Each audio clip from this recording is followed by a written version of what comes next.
قربانی پر ثواب، حدیث پاک میں قربانی پر کئی ثواب ہیں۔ مثلا مصنف عبد الرزاق کتاب الضحایا میں حضرت ام المؤمنین عائشہ رضی اللہ عنہ کی روایت ہے، حضور پاک علیہ السلام نے فرمایا ضحوا وطیبوا بها انفسکم، لوگوں قربانی کرو تو اپنے دل کی خوشی سے کرو۔ اب طیب کس خوشی کو کہتے ہیں؟ طیب اس خوشی کو کہتے ہیں جو شادی کے وقت بندے کو حاصل ہوتی ہے، ورنہ خوشی تو عربی میں فرحت بھی ہے، مسرت بھی ہے، بشارت بھی ہے، اس کو بھی خوشی کہتے ہیں۔ لیکن طیب کا لفظ اللہ نے نکاح کے موقع پہ استعمال فرمایا، فَانْكِحُوا مَا طَابَ لَكُم مِّنَ النِّسَاء، یہ ہے دل کی خوشی۔ تو فرمایا ضحوا وطیبوا بها انفسکم، تمہارے دل میں ایسی خوشی ہونی چاہیے جیسے شادی کے وقت ہوتی ہے۔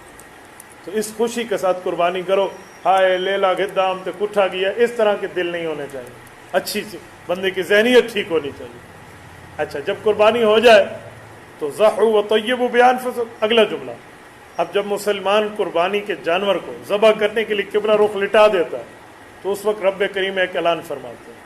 حضرت اماں جان کی اس روایت کا اگلا حصہ، فَإِنَّهُ لَيْسَ مِن مُسْلِمٍ يُوَجِّهُ ضَحِيَّتُهُ إِلَى الْقِبْلَةِ إِلَّا كَانَ دَمُهَا وَفَرْسُهَا فَرَسُهَا وَصُوفُهَا حَسَنَاتٍ مُحْضَرَاتٍ فِي مِيزَانِ يَوْمِ الْقِيَامَةِ، کہ جب مسلمان نے قبلہ رخ لٹا دیا تو رب کریم اعلان کرتے ہیں فرشتوں اس کی نیکی لکھ لو۔ کیا کیا؟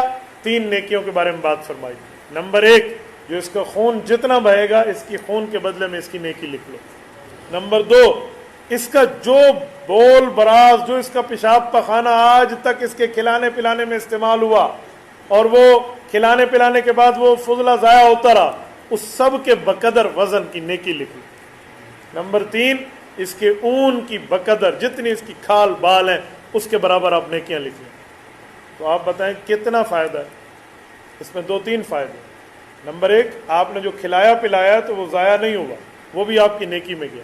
اس نے جو بول براز کیا ہے اس کی صفائی میں جو آپ نے اپنے آپ کو لگایا ہے یہ بھی آپ کا غلط نہیں گیا، یہ بھی نیکی میں گیا۔ اور جو اس کی اون ہے، کھال ہے، بال ہے، جس کو آپ کھاتے بھی نہیں ہیں، کون کھاتے ہیں اون، کھال، بال، کون کھاتا ہے ناخن، اس کے اوپر بھی ثواب۔ ایک حدیث پاک اور ہے، اس سے ایک اعتراض کا جواب ملتا ہے۔ آج کل لوگ اعتراض کرتے ہیں کہ جی قربانی کرنا ضروری تھوڑی ہے، گوشت تو ہم ویسے ہی کھاتے ہیں، لہٰذا اس دن کسی غریب کو یہ پیسے اکٹھے کر کے دے دو، اس کی بچی بیاہی جائے گی، اس کا جہیز ہو جائے گا، کسی غریب کی مدد ہو جائے گی۔ یاد رکھیں یہ لبرل ذہن کے اعتراضات ہیں، اسلامی ذہن کا سوال نہیں ہے۔ اسلامی ذہن یہ نہیں ہے۔ کیوں؟ اسلام مانتا ہے کہ قربانی مستقل عبادت ہے، اس دن دوسری عبادت اس کی متبادل نہیں بن سکتی۔ جیسے کوئی کہے نماز نہیں پڑھتا، اس کی جگہ 1 بوری صدقہ کر دیتا ہوں، تو 1 بوری صدقہ کرنے سے نماز معاف ہو جائے گی؟ اسے تو نماز پڑھنی پڑے گی۔ اسی لیے کیوں کہ قربانی مستقل عبادت ہے، ایسے نماز مستقل عبادت ہے، دوسری عبادت اس کا فدیہ نہیں بن سکتی۔